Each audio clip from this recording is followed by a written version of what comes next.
All right, now there's a new report out that claims the U.S. Border Patrol is releasing hundreds of illegal immigrants because the detention centers are packed. They're overcrowded. National Border Patrol Council President Brandon Judd. Brandon, now I've heard from others say, well, that's not true. They don't just release and throw these people out there. Is that happening? It is happening. What we're looking at is we're looking at a crisis that is larger than any crisis that I've dealt with in my 21-year career as a Border Patrol agent. We're holding more people. Our detention facilities are packed. We're taking more agents out of the field to do essentially babysit.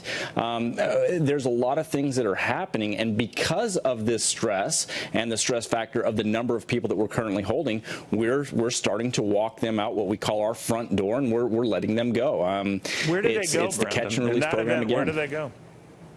Well, from there, they disperse throughout the United States. We got a lot of people that are going up to Georgia. You got a lot of people that are going up to Massachusetts, to Boston. They're dispersing throughout the entire United States from that point. They're going, most of them will go to the Greyhound bus station and take a bus ticket to wherever they're going. They're supposed to eventually show up to a future court date in which they have the right to try to prove that they should be allowed to remain in the United States. But the vast majority of these individuals never show up to their court date, and they disappear into what Obama termed the shadows of society. So the ones that are let out, and keep in mind, I'm sure you're on top of your facts, but others say that this is not happening. So if you'll just indulge me, if it is happening and people are being let go, is there a pecking order? Who is let go? In other words, you wouldn't let a murderer go or a rapist, that kind of person in the population. No, of course not. So how do you decide who goes in that event?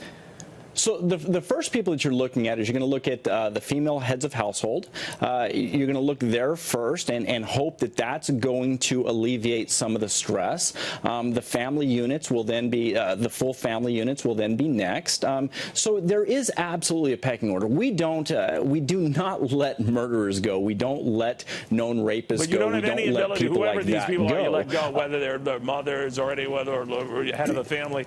There's no way to keep following them, right? You don't have the resources to do that, so you really have no idea where they end up, right? No, we don't. I mean, they do have to provide us with an address that they say that they're going to, and that's the address that will ultimately serve their court documents to. But again, whether or not they actually go there, we never know. All right. In the end, would a longer, firmer, bigger wall prevent this sort of thing? The president says yes. Yeah. So what you have to do is you have to be able to physically keep people from entering the United States. If they set one foot in the United States, they have the right to claim asylum. Once they claim asylum, they get put through that process. If we're able to physically keep people out and to monitor the number of people that are coming through the actual ports of entry, which is the legal way to do it, then we can effectively drive down these numbers of people that are crossing the border illegally. But unfortunately, it's just not happening today. All right. So this emergency, as the president declares it, is very much an emergency to you.